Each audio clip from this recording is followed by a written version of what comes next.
Les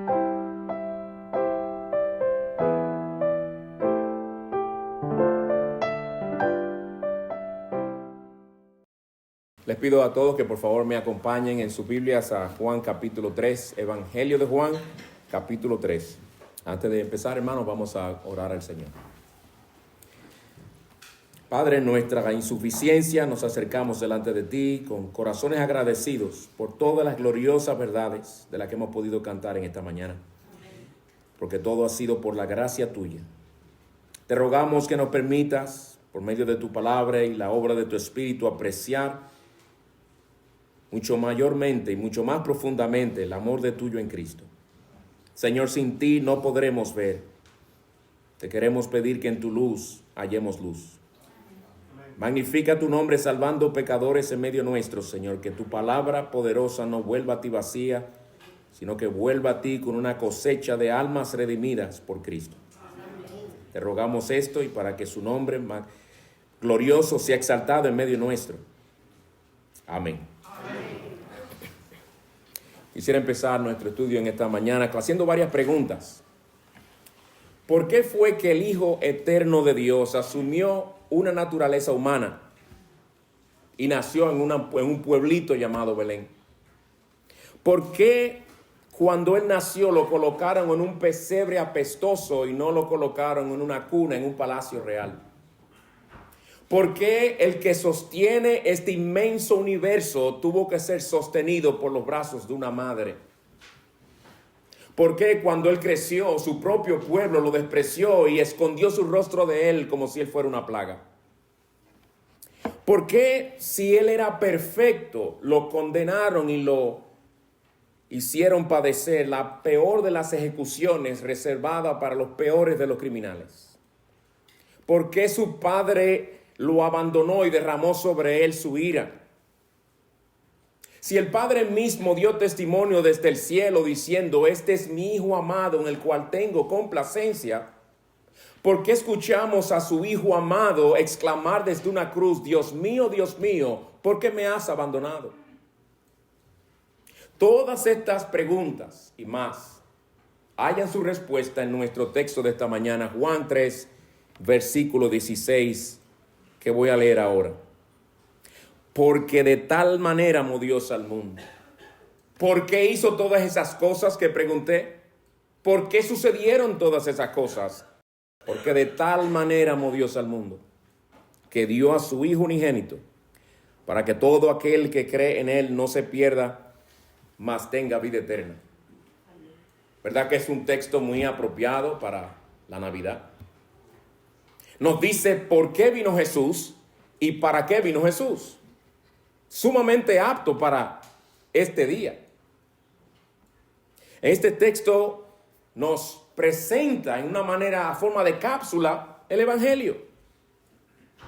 Es el texto más conocido, por cierto. Es el texto de la Biblia más memorizado. Y sin temor a equivocarme, me atrevería a decir que la gran mayoría de nosotros aquí, aunque sea tropezando, podemos por lo menos parafrasear el versículo, y otros podrán decirlo palabra por palabra de memoria. Y no porque se lo aprendieron anoche, sino porque desde su niñez han conocido este texto. Sin embargo, es el texto más desatendido en todo el mundo. Miles y miles de almas van al infierno a diario, habiendo pisoteado con sus pies y su desprecio el contenido de Juan 3:16. Pero también por la gracia de Dios, muchos han respondido al mensaje de este texto, entre ellos personas sentadas aquí mismo, y hoy gozan de eterna salvación en Cristo. Hoy vamos a estudiar este texto. Vamos a ver dos encabezados principales. Nada bonitos los encabezados, bien simples, pero por lo menos nos dan una idea de hacia dónde vamos. En primer lugar, vamos a ver el contexto de Juan 3:16 y luego veremos el significado o contenido de Juan 3:16. Y creo que la pregunta que nos lleva al contexto es: ¿a quién fue que Jesús le dijo estas palabras? Obligatoriamente nos lleva al versículo 1 de Juan capítulo 3. Leamos los versículos 1 y 2 y entenderemos a quién fue que realmente Jesús les dijo. Juan 3:16. Había entre los fariseos un dirigente de los judíos llamado Nicodemo. Este fue de noche a visitar a Jesús. Rabí, le dijo, sabemos que eres un maestro que ha venido de parte de Dios, porque nadie podría hacer las señales que tú haces si Dios no estuviera con él. Pues la primera persona que escuchó Juan 3:16 fue un hombre llamado Nicodemo, que según los versículos que acabamos de leer, era un líder entre los fariseos. Y como fariseo entonces era un hombre sumamente religioso. Y ya que era fariseo y sumamente religioso, podemos dar por sentado que él, al igual que sus demás compañeros fariseos, también se creía justo delante de Dios, se creía bueno delante de Dios por su obediencia externa a la ley. Y algo positivo que se nos dice de este hombre aquí, por lo menos, es que él se acerca al Señor y lo ve como un maestro, no como un impostor, no como un falso, sino como un maestro. Le dice, Rabí, y le dice, sabemos que eres un maestro. Pero también este hombre reconoce que Jesús había venido de parte de Dios por las señales que él hacía. De nuevo, no lo veía como un impostor. Y Jesús le responde a este hombre en una manera que de seguro lo dejó con la cabeza dando vueltas como un trompo. Le respondió a Nicodemo de una manera que lo dejó chocado, porque le dijo palabras que él no esperaba. Yo creo que Nicodemo lo que esperaba realmente que Jesús le dijera fue, Nicodemo, qué bueno que tú has venido con esa actitud. Qué bueno que tú no eres uno y eres parecido a los demás fariseos. Nicodemo, tú te distingues entre los fariseos. Tú has venido con una actitud humilde. Tú has venido reconociendo que yo soy un maestro. Y mucho más importante que eso, Nicodemo, te aplaudo el hecho de que reconoces que vengo de parte de Dios. Por fin un fariseo que reconoce que tengo el sello de aprobación del Dios de los cielos y la tierra. Gracias, Nicodemo. Te aseguro tu entrada al cielo. La respuesta del Señor fue el versículo 3. Escuchen o lean conmigo. Te aseguro que quien no nazca de nuevo no puede ver el reino de Dios. Nicodemo habrá dicho, ¿cómo? Yo te vengo a ti a reconocer como maestro. Yo reconozco que tú vienes de Dios. Yo he hecho algo que ningún otro fariseo ha hecho contigo. Sí, yo vine de noche. Yo no quería que me vieran. Yo no sé qué impresión le iba a dar a los demás fariseos, amigos míos. Pero no vine a insultarte. No vine a acusarte. ¿Y tú me sales con eso, Jesús? ¿Cómo que yo tengo que nacer de nuevo? ¿De dónde tú sacas esa declaración de la nada? Piensen en un momento lo chocante que debió haber sido para este hombre oír esas palabras, porque él, al igual que los demás judíos, pensaban que por el hecho de nacer como judío, por el hecho de nacer judío, eso le garantizaba su entrada al cielo. Y ahora a este hombre el Señor le está diciendo, en otras palabras, Nicodemo, tu herencia judía no te sirve de nada delante de Dios. Jesús le está diciendo con estas palabras del versículo 3, Nicodemo, tú estás dañado y hay que hacerte otra vez. El pecado te ha destrozado, al igual que ha destrozado a todo ser humano. Tú no eres una persona a quien hay que hacerle ciertas enmiendas o cierto remedio por aquí, remedio por allá. No, a ti que hay que hacerte otra vez. Y Nicodemo reacciona a eso que el Señor le dice. Versículo 4. ¿Cómo puede uno nacer de nuevo siendo ya viejo? Preguntó Nicodemo. ¿Acaso puede entrar por segunda vez en el vientre de su madre y volver a nacer? Y hermanos, tendemos a ver la pregunta de Nicodemo en el versículo 4 como un hombre que sinceramente no entendía y quería que el Señor le explicara. Un hombre medio confundido con lo que el Señor le dijo. Pero yo creo que hay más de ahí, hermanos. Yo creo que Nicodemo lo que le está diciendo el Señor es, eso es absurdo lo que tú estás diciendo. ¿Cómo va un hombre a nacer de nuevo? ¿Cómo va un hombre a volver al vientre de su madre y nacer de nuevo? Yo estoy bien como estoy, Señor Jesús, Rabí Jesús, con todo lo que yo he hecho. ¿Tú crees que es fácil llegar a ser líder de entre los fariseos? Por algo me subieron a líder. Yo me he ganado ese respeto, yo me he ganado ese título, esa confianza entre los demás fariseos, porque ser fariseo no es fácil. Yo voy directo al reino de los cielos cuando yo muera. No me digas a mí que yo tengo que volver a nacer, una cosa absurda, para yo entrar al reino de los cielos. Pero Jesús le aclara a él en el versículo siguiente que él estaba hablando en un sentido espiritual. Te aseguro que quien no nazca de agua y del Espíritu no puede entrar en el reino de Dios.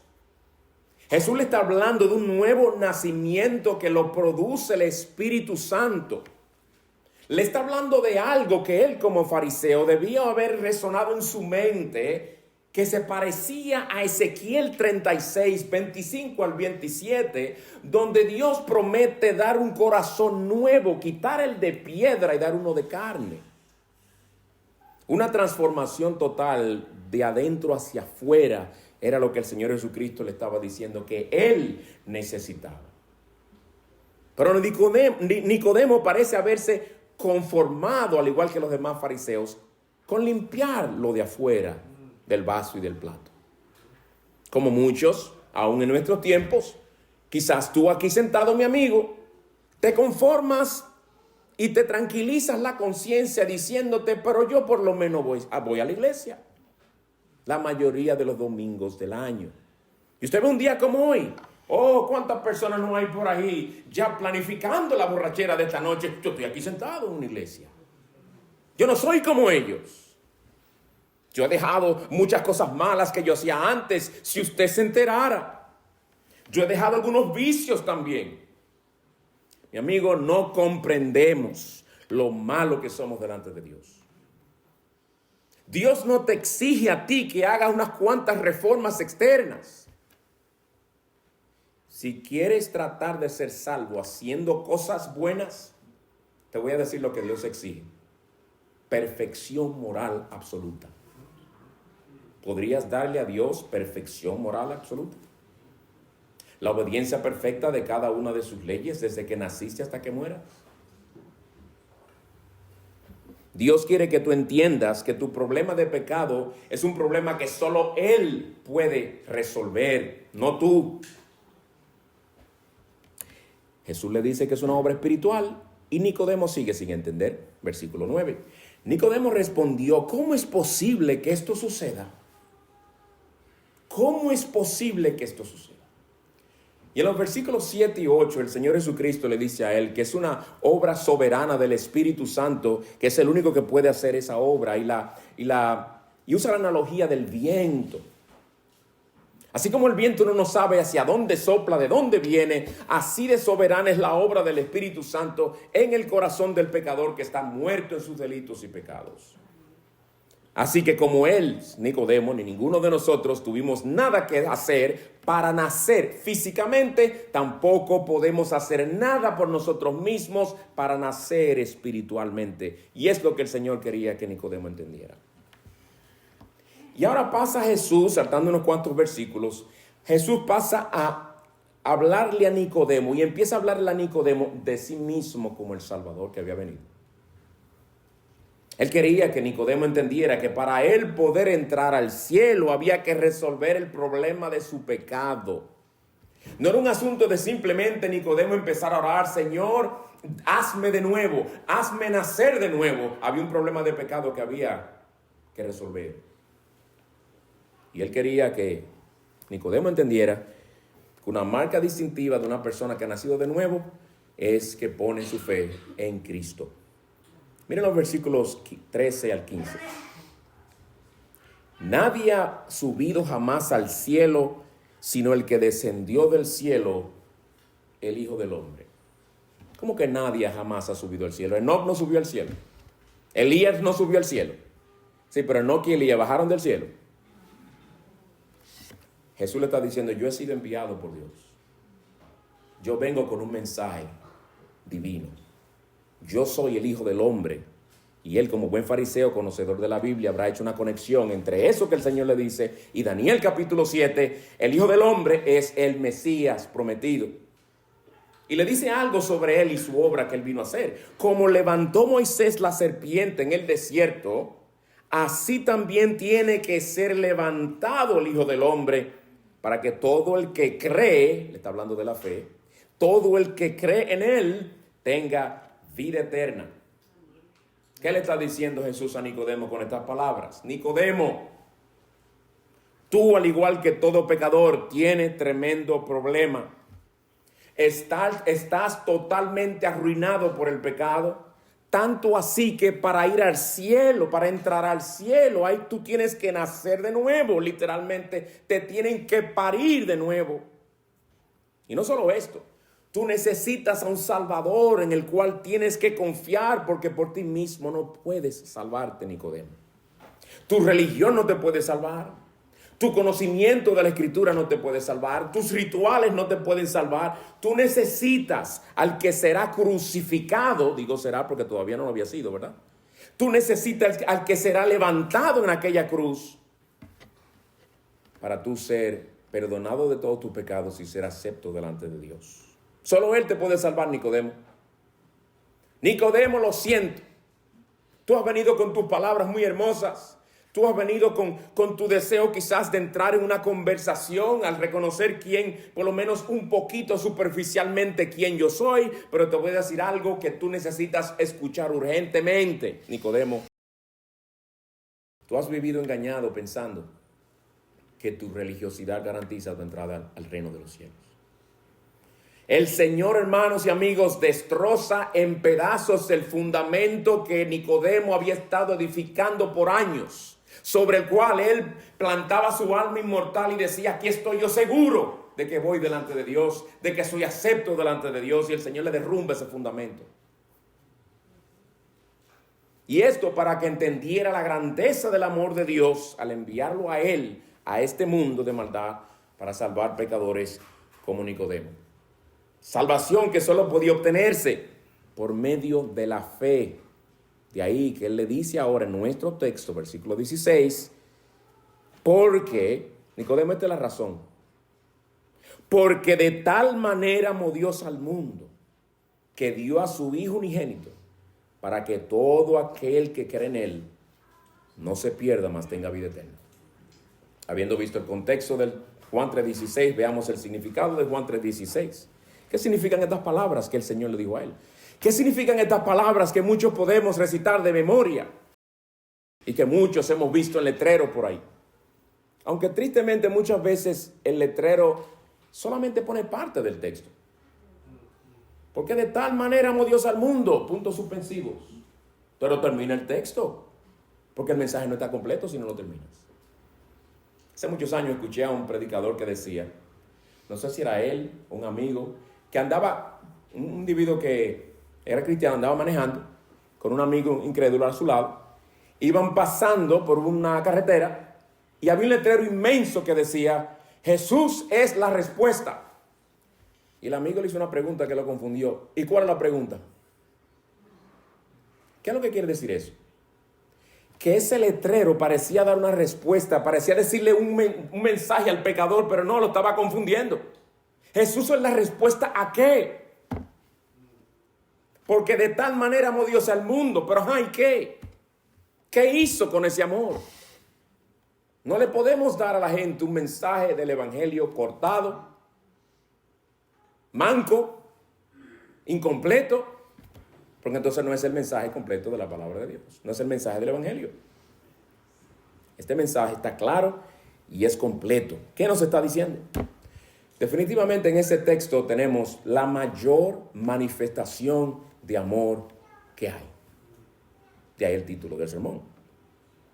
Como ustedes saben, la Escritura nos dice Dios es amor, ¿verdad? Dios es amor. Fíjense, no que Dios tiene amor, que Dios es amor. La esencia misma de Dios es amor. Es algo muy glorioso. Y a diario Dios, que es amor, manifiesta ese amor para con toda su criatura, ¿verdad? En Hechos 14, versículo 17 dice, hablando de Dios, no dejó de dar testimonio de sí mismo, haciendo bien y dándoos lluvias del cielo y estaciones fructíferas, llenando vuestros corazones de sustento y alegría. Eso se le dijo a un grupo de paganos reunidos, que no creían en el Dios verdadero. Que Dios llena de alegría el corazón de esos paganos que a diario pecan contra Él, insultándole al postrarse delante de un pedazo de yeso, de madera o de piedra. Sí, al igual que a ti, mi amigo, también. A lo largo de este año que casi concluye, tú puedes dar testimonio de los muchos momentos en los cuales el Señor, aunque tú no lo veas así, llenó tu corazón de alegría y de sustento. Cuando hay muchas personas, aún que conocen al Señor y le temen, pasando por muchos días que no fueron así. Eso es amor. En Mateo 5, versículos 44 y 45, cuando el Señor Jesucristo nos llama a amar a nuestros enemigos, algo sumamente difícil, miren a quién usa de patrón a seguir. Amad a vuestros enemigos y orad por los que os persiguen para que seáis hijos de vuestro Padre que está en los cielos. No que hacer eso nos hace hijos, no, que al hacerlo actuamos y nos parecemos a nuestro Padre, que es un Dios de amor. Miren la explicación que el Señor da. Porque Él hace salir su sol sobre malos y buenos y hace llover sobre justos e injustos. Amen a sus enemigos como el Señor también ama a aquellos que son enemigos suyos por su pecado. ¿Cómo los ama Él? Haciéndoles bien. Haciéndoles bien. Pero hermanos y amigos, el amor de Dios de Juan 3:16 sobrepasa infinitamente a todos estos que he mencionado en su manifestación. El versículo 16 nos habla de la manifestación más grande del amor de Dios. Miren cómo empieza. Porque de tal manera amó Dios. Nos llama a la intensidad y la magnitud de ese amor. Ahora, ¿quiere decir que nosotros podemos medir el amor de Dios? ¿No son sus perfecciones todas eternas e infinitas? ¿Por qué estamos hablando de que la mayor? Bueno, porque estamos hablando de una manifestación. Hay una mayor manifestación de ese amor de la que nos habla nuestro texto. Yo no puedo decir que la manifestación del amor de Dios al enviar a Cristo a morir por pecadores se iguala al amor de Dios mostrado al darle a un inconverso un pan, el pan de cada día. No, no es la misma manifestación. Una cosa no puede compararse con la otra. Ahora, ¿en qué se ve la inmensa manifestación o la manifestación tan gloriosa de su amor en el versículo 16? Bueno, por un lado, al decirnos a quién fue que se le mostró ese amor. Al decirnos en el texto a quién Dios le mostró ese amor. Miren, porque de tal manera amó Dios al mundo. No nos olvidemos que el que está oyendo estas palabras por primera vez era un judío muy religioso, quien al igual que los demás fariseos también pensaban que ellos eran el objeto especial del amor de Dios y que la salvación solo le pertenecía a ellos. No olvidemos que ese es Nicodemo el que está oyendo estas cosas. Y esas palabras del Señor Jesús de que Dios de tal manera amó Dios al mundo debieron haberle también molestado a él. ¿Cómo que al mundo? ¿Es acaso el mundo entero circuncidado? ¿Es acaso el mundo entero judío? El Señor le está diciendo, no te confundas, Nicodemo, tú estás muy errado. Él esperaba un Mesías que iba a venir a liberar solamente a los judíos, ¿verdad? El Señor le está diciendo, no vino, él viene y él ha venido a salvar a gente de toda lengua, nación y tribu. Él vino y porque Dios mostró su amor al mundo, no solamente a los judíos. ¿A quiénes conforman el mundo? No, una pregunta muy profunda, ¿verdad? ¿Acaso gente digna del amor de Dios? ¿Acaso gente en la que Dios vio virtudes que atrajeron su amor?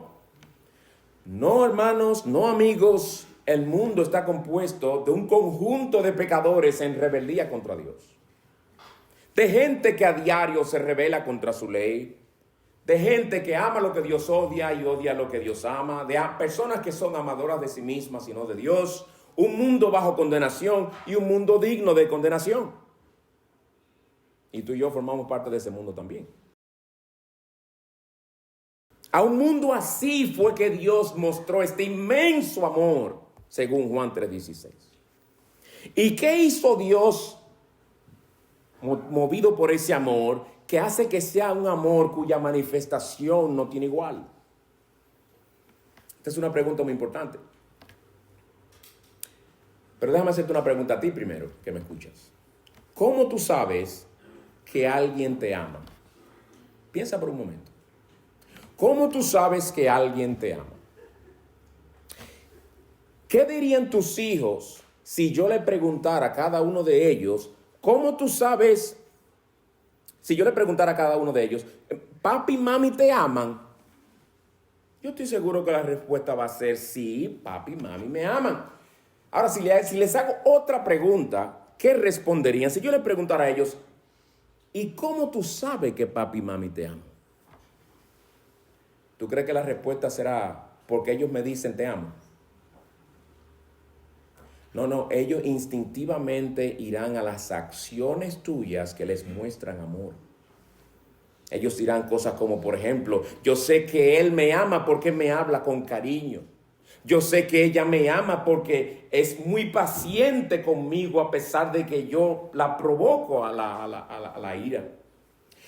Yo sé que papi me ama porque a pesar de llegar cansado del trabajo, él se remanga la camisa, se quita los zapatos y se pone a jugar conmigo, a pesar de lo cansado que está él. Y sobre todo, sé que papi y mami me aman porque me hablan del Señor.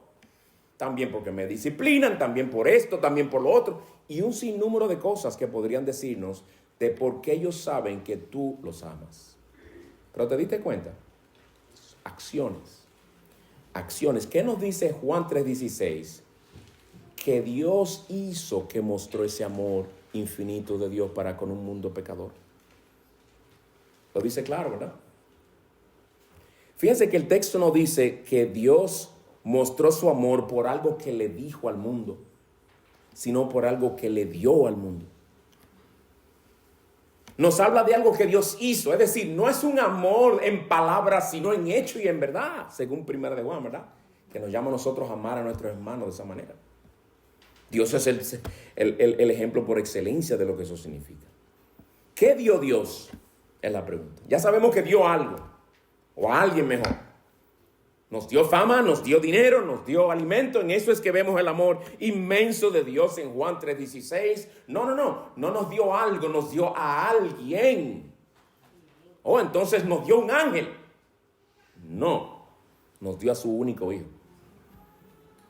El texto es claro, no dice su hijo, dice su único hijo.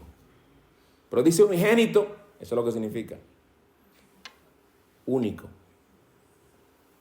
Único en excelencia, puede significar esa palabra en el original, como único por ser su único. Por el hecho de que no tiene otro. La segunda persona de la Trinidad. De tal manera amó Dios al mundo que dio a su Hijo único, a su único Hijo. ¿Tú oyes, mi amigo, lo que dio el Señor? Dios en su infinito amor entregó a su único hijo. Y al ver a quién les mostró este amor, un mundo bajo condenación, un mundo bajo pecado, y qué hizo este amor, entonces es evidente que este es un amor por pura gracia. Este es un amor inmerecido. El texto no dice, de tal manera fueron las tantas cosas buenas que Dios vio en la gente de este mundo, que se vio movido a enviar a su Hijo. No. Ni tampoco dice que el mundo se lo pidió. Dios dio a su Hijo en su amor por pecadores que lo aborrecen. Pecadores que él sabía iban a despreciar a su Hijo. Pecadores que él sabía, él tendría que obrar en ellos para que ellos pongan su fe en el Hijo. Pecadores que aún después de haberlos redimido, él tendría que darles su gracia para que permanezcan fieles, para que crezcan en su amor a él. Y pecadores que les serían ingratos aún después de haber sido salvos por gracia. Es solo cuando comprendemos nuestra maldad y nuestra indignidad, cuando comparamos, nuestra maldad e indignidad con lo glorioso que es el Hijo de Dios. Ahí es que comprendemos mejor la grandeza del amor de Dios al enviarlo a Él. Te pregunto, ¿darías a tu único hijo para que el sistema judicial suelte y perdone a un asesino? Imagínate, tú tienes un solo hijo, una sola hija. ¿Se te ocurriría a ti o cederías a la petición de que entregues a tu hijo único para que tome el lugar de ese asesino, el asesino sea perdonado y salga libre, y a tu hijo lo dejen pudrirse en la cárcel? ¿Lo harías? ¿Darías a tu único hijo para que perdonen y suelten, oye ahora, al que asesinó a tu mujer? ¿Daría un rey su hijo para que absuelvan a un rebelde que trató de matarlo? Juan 3:16 hace que todas esas preguntas palidezcan. Y Romanos 5, 7 y 8 nos dice lo siguiente: difícilmente habrá quien muera por un justo. Porque estamos hablando de gente criminal, gente mala. Ni aún por un justo. Difícilmente muera alguien por un justo. Aunque tal vez haya quien se atreva a morir por una persona buena. Pero Dios demuestra su amor por nosotros en esto: en que cuando todavía éramos pecadores, Cristo murió por nosotros. Amén. No por gente buena, fue por pecadores. Dios mismo descendió aquí a este mundo a resolver el problema del pecador. ¿Y para qué fue que Dios envió a su Hijo único? Según Juan 3:16, no nos estamos saliendo de ahí. ¿Para qué Dios envió a su Hijo único en su infinito amor por pecadores? ¿Para ser un símbolo navideño como muchos lo tratan? De hecho, hoy día ya ni es símbolo navideño. El Jesús no es símbolo navideño. No, busca la tarjeta donde tú... Por lo menos antes ponían un pesebrito y un niñito. Pero para no ofender no se puede poner. Es decir, que ya en ese sentido ni es un símbolo navideño. Mucho menos todavía. Jesús vino para eso. Para que la gente lo cuelgue en una cadena. Para que la gente lo vea como un buen ejemplo. O para que la gente lo vea como una opción más entre las tantas opciones religiosas que hay.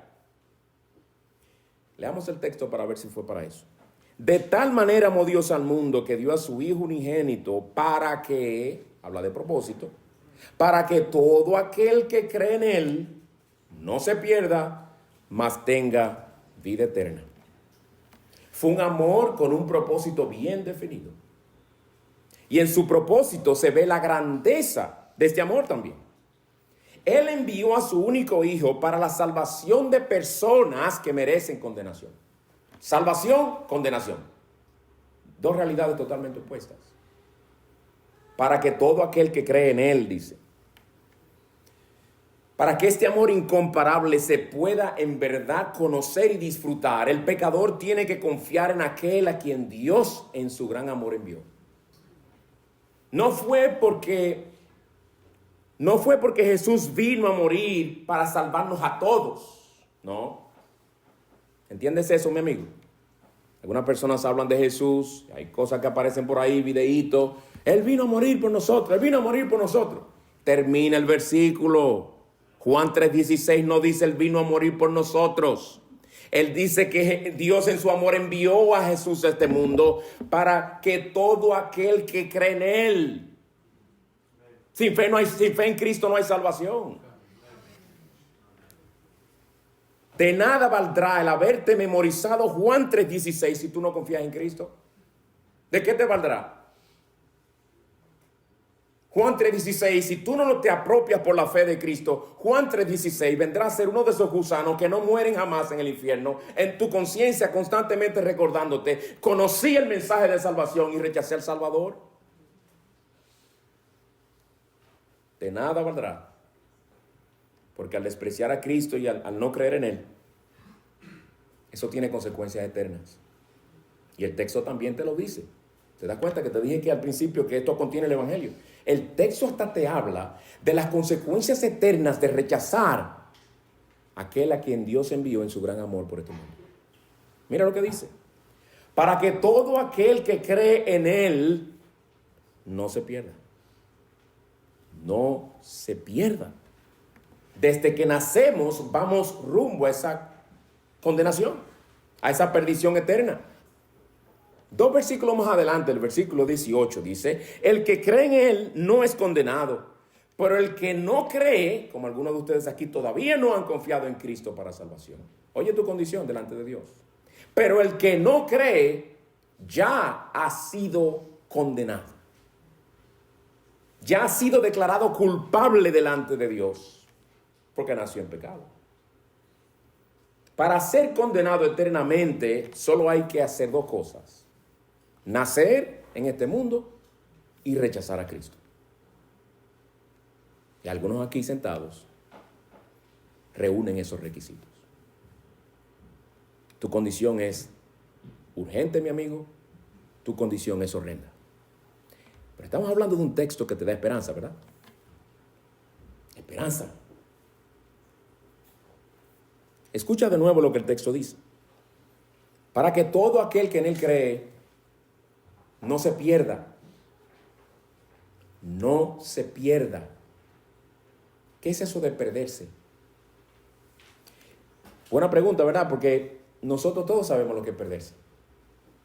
Pero fíjense la situación. En este mundo, en nosotros perdernos es algo que o sentirnos perdidos, extraviados, nos hace sentir un poco incómodos, en algunos casos nerviosos, en algunos casos confundidos. No le pasa a algunos hombres especialmente, andan conduciendo, están medio perdidos y bajan el radio como si eso resuelve. No, te estás perdido, baja o sube el radio y tú estás perdido. Especialmente si no te funciona el GPS, si no hay señal por donde tú andas, si no hay personas a las que preguntarle dónde queda tal sitio. Es un sentido de desesperación que a algunas personas le entra, ¿verdad? En este contexto perderse, escúchame bien, mi amigo, presta atención. Pon el teléfono a un lado, si te está distrayendo, atiéndeme aquí. En este contexto perderse, dice el Señor Jesucristo, no es extraviarse. No equivale a extraviarse. Habla de una experiencia horrenda que es eterna, permanente e irrevocable. Una situación que una vez ya tú entras en ese estado de existencia que se cataloga como perdido, es un asunto para lo cual no hay remedio. No hay remedio. Es lo mismo que se le llama en la Escritura la condenación en el infierno. De lo que Jesús habla en Mateo 7:13, un versículo que también tú has oído mucho. Entren por la puerta estrecha, porque ancha es la puerta y amplia es la senda o el camino que lleva a la perdición. Y muchos son los que entran por ella. Muchos entran por esa puerta de perdición. Tú estás en el camino, no has entrado en la puerta de perdición, pero estás en el camino que lleva esa puerta de perdición si todavía no estás en Cristo. Hay muchos que se preocupan por pérdidas, pero se preocupan por no perder dinero. Se preocupan por no querer perder su salud. Se preocupan por no querer perder su figura. Si sienten que la barriga o el estómago que antes estaba bien plano, que se podía jugar ajedrez en él, hoy día sienten que se le está formando un salvavidas alrededor y eso les da preocupación. Se lanzan inmediatamente al gimnasio. Entre esas cosas que se proponen para el nuevo año están siempre, número 1, número 2, el ir al gimnasio, porque no quieren perder la figura. Pero no muestran ni la más mínima preocupación por la perdición de su alma. No hay preocupación por eso. perdición de su alma en aquel lugar de tormento donde jamás habrá preocupación por dinero. Nadie que ha muerto sin Cristo está preocupado por dinero ahora, ni preocupado por su figura.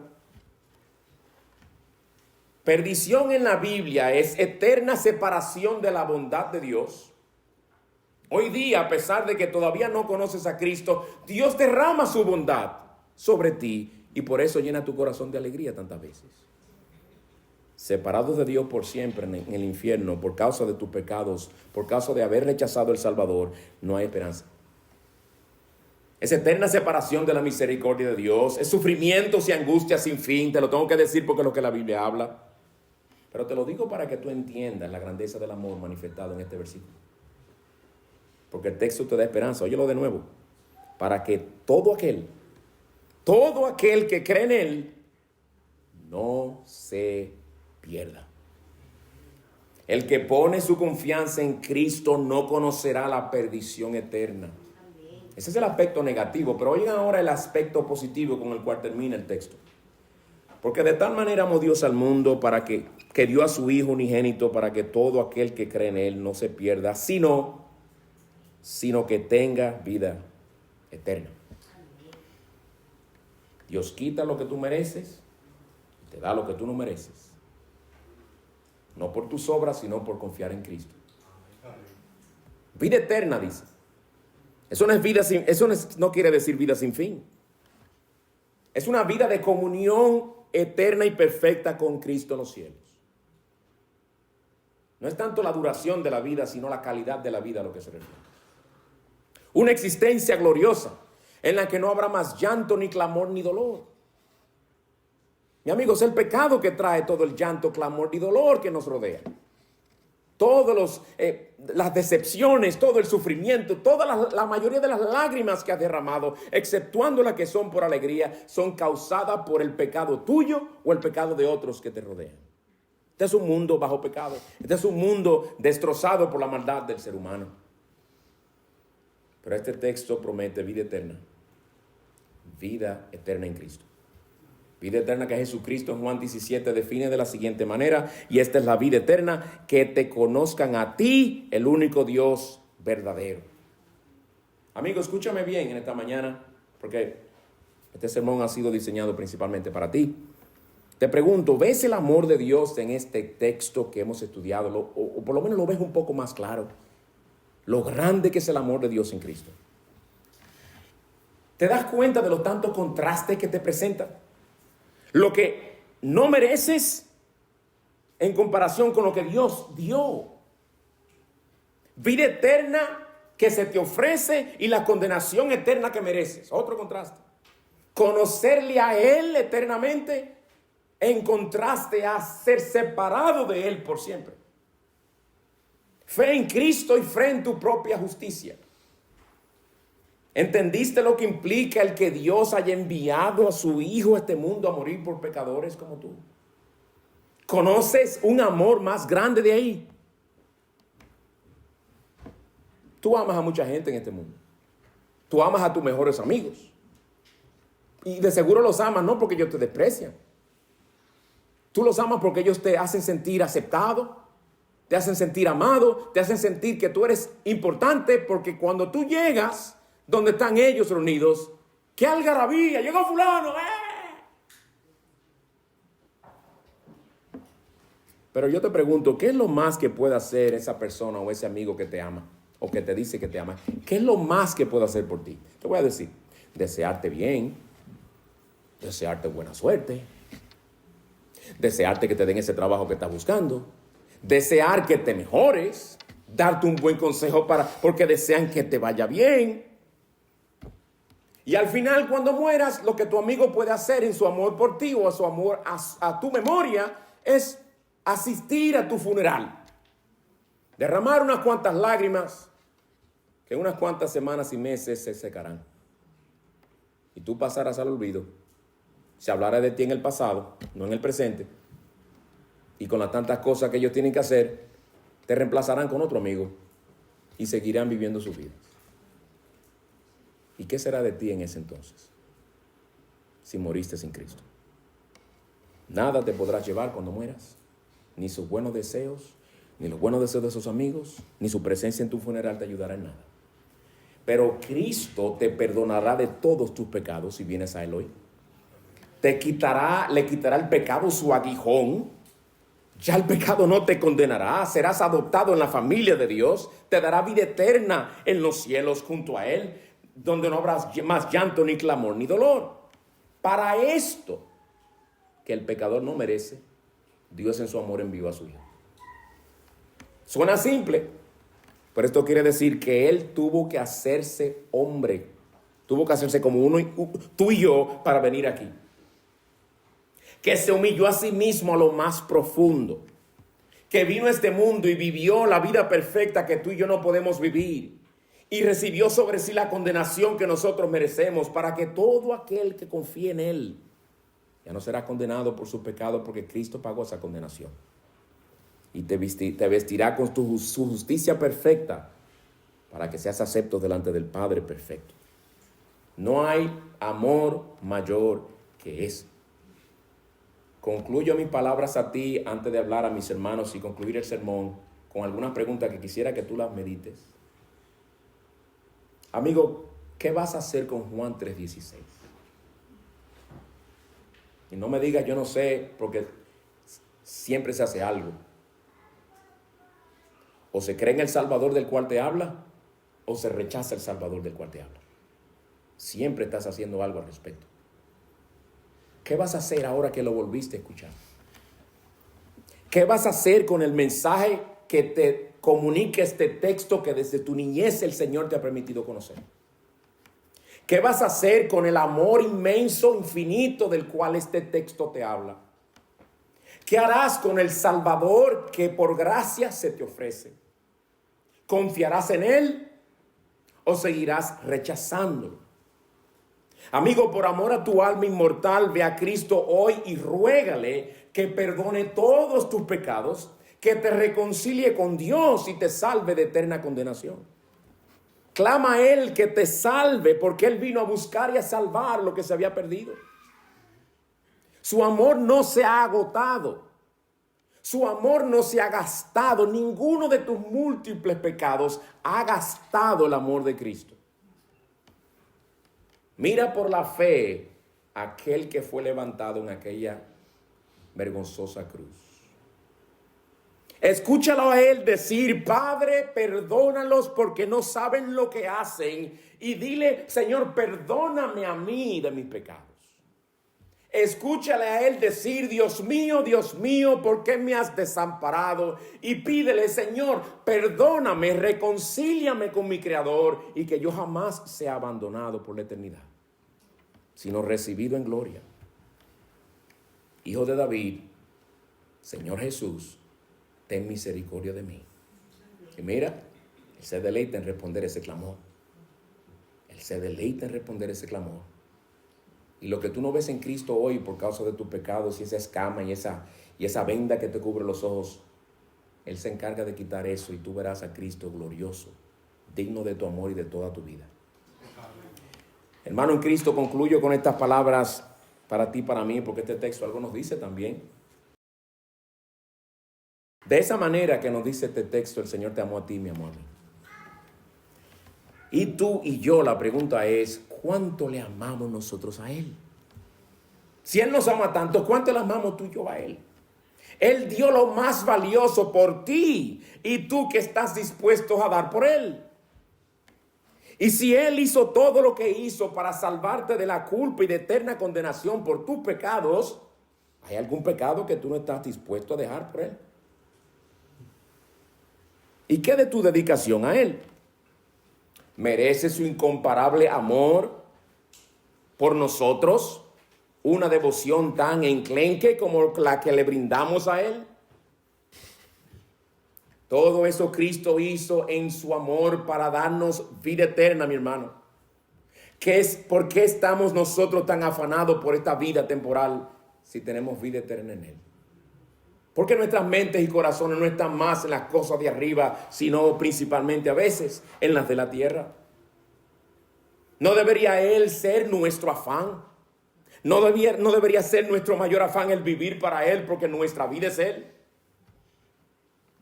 Cito a Crisóstomo, el padre de la iglesia. Si tuviéramos 10,000 vidas, no deberíamos estar dispuestos a entregárselas todas a Él. El amor infinito de Cristo, hermano, por nosotros, nos impone una deuda de gratitud y devoción que no tiene comparación. Pidamos al Señor que aumente en nosotros nuestro amor y devoción a Él. Y por eso es que necesitamos, hermanos, constantemente predicarnos Juan 3:16 a nuestras propias almas. Para que el Señor lo use como un medio para hacernos crecer en nuestro amor a Él y vivir para la gloria de su nombre. Vamos a orar, hermanos.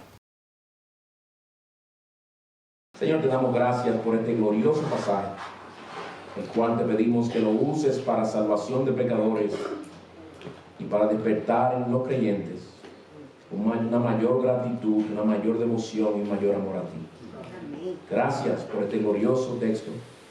Permítenos gozarnos al recordar lo que nuestro Salvador Jesucristo hizo. Que podamos deleitarnos al meditar en el infinito amor tuyo, al haberlo enviado a un mundo rebelde y digno de condenación como el nuestro. Señor, ten misericordia de tu pueblo, ten misericordia de los pecadores que aún no te conocen. Ven a hacer la obra que solo tú puedes hacer. En el nombre glorioso de Cristo te lo pedimos. Amén. Amén.